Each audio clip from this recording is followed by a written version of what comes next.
Thanks for clicking! All eyes were on Stats Canada this morning as it was set to release Canada's inflation data for the month of December, with most economists predicting inflation would come in at 1.8%. We got our answer at 8:30 this morning when those economists were correct, and inflation did in fact come in at 1.8. With that said, the inflation rate was artificially pushed down by food prices due to the temporary suspension of the GST, without which inflation would have come in at 2.1. I'm gonna miss you. And this, without Ottawa's meddling, rising inflation rate comes on the heels of the release of the Bank of Canada's Survey of Consumer Expectations and Business Outlook surveys, which show an increasingly positive sentiment vis-a-vis inflation on the part of consumers, but not so much for business.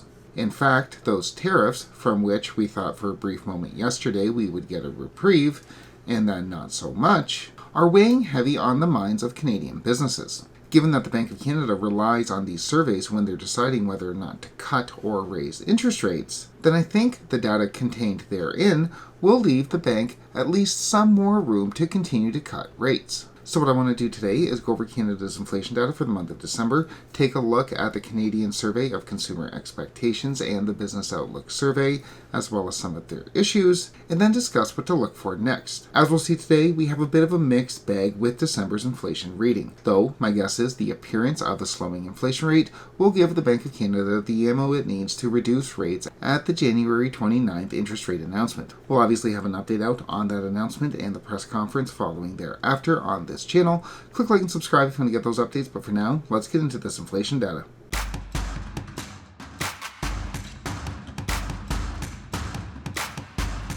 Onto the data. As mentioned, Canada's inflation rate came in at 1.8% in December, but was helped along by the sales tax relief set to expire next month. Major upward contributors to the year-over-year increases were mortgage interest costs, rent, car insurance, property taxes, and gas, while telephone services, food from restaurants, women's clothes, toys, and computers were the major downward contributors to Canada's inflation rate. So, you may not have a place to live or a car to get you to work, but get yourself that extra bacon on a cheeseburger when you go to visit a restaurant. And not a word of gratitude. Now, measures of core inflation, those measures the Bank of Canada looks to when deciding interest rate policy, those measures which strip out more volatile items like food and gas, do appear at first glance to be getting better as well, with core median dropping from 2.6 to 2.4 and core trim dropping from 2.6 to 2.5. With that said, if we look at the month-over-month measurements, we do see some elevated acceleration compared to that of the beginning of 2024. Meaning, if we annualize the past few months, we're either over or very close to a 3% core inflation. Meaning, for measures of core inflation, unless we see a major slowdown, not great news on the horizon over the next few months, maybe the next 6-9 months, when those month-over-month measurements will start to show up year over year. Completely unexpected. So, in summary, a bit of a mixed bag today. Inflation does appear to be getting better, coming in at 1.8, but some of that is just the temporary tax relief coming down from Ottawa. Absent those tax measures, inflation would have come in at 2.1, up from 1.9. Not great news, especially amid rising core numbers, but still nothing catastrophic. We'll give it time. In this subdued inflation rate comes as consumers are actually starting to believe the statistics being pushed by Stats Canada, with perceptions about current inflation back down to their lowest level since the pre-pandemic. Still 2 points higher than that which is being reported by Stats Canada, but moving in the right direction. Further, according to the survey released by the Bank of Canada, Canadians are actually starting to regain their trust in the central bank to keep inflation under control, with 1-year, 2-year, and 5-year expectations also nearing pre-pandemic levels. This will obviously come as good news to the central bank, which has been adamant that it looks to inflation expectations when deciding whether or not to lower or raise interest rates. The bank has said time and again that it doesn't want a self-reinforcing loop to occur where Canadians expect inflation to be higher, so they spend money now, pushing inflation higher, leading them to expect inflation to be higher. Paradoxically, however, according to this survey, as inflation comes down amid lower interest rates,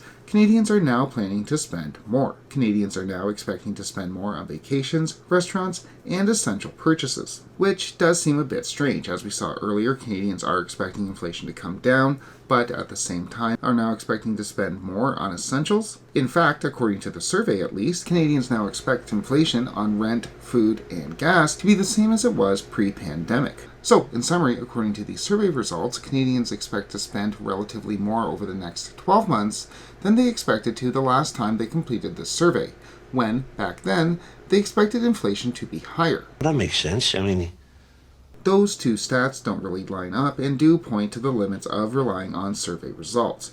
This survey given to a rotating panel of 2,000 heads of households, which means these surveys are kind of difficult to depend on, as they're not really representative of the population at large. Rather, they're representative of people who take paid online surveys. You cannot have a second job. With that said, I still think they're useful for our purposes in trying to understand the future of the Bank of Canada's policy, as the central bank has been adamant that it does depend on these surveys. We're cooked.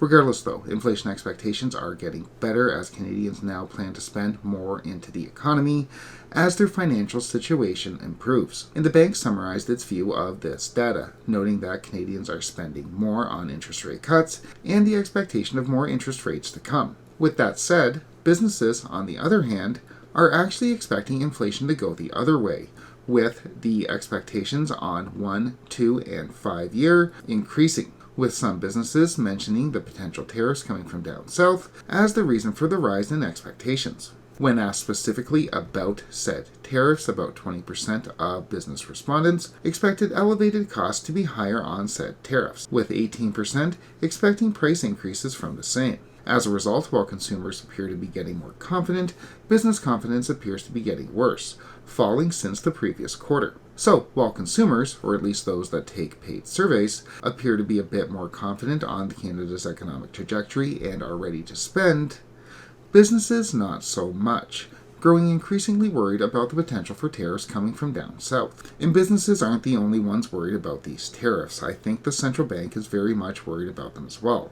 In today's, at least, appearance of a declining inflation rate, the appearance of an inflation rate that's at sub 2%, will give the Bank of Canada the ammo it needs to cut rates again at its January 29th meeting. The bank, flush with understandable currency concerns and not wanting to show itself in a panic ahead of that February 1st deadline issued by President Trump, will probably only cut by 25 basis points, but that will leave them room for more aggressive cuts in the next few months, years, hopefully not, if those tariffs come to be. I still don't think they will. I still think they're a negotiating tactic. I think the president is hoping that Canada will make one last ditch effort to provide some more concessions to the United States ahead of that February 1st deadline, but the evidence does appear to be mounting that I am wrong in that assertion, which has happened before. you can't trust him. With that said, we will continue to track Canada's economy and how it's affected by events coming out of the United States on this channel. Make sure you click like and subscribe if you want to get those updates, but for now, thanks so much for watching.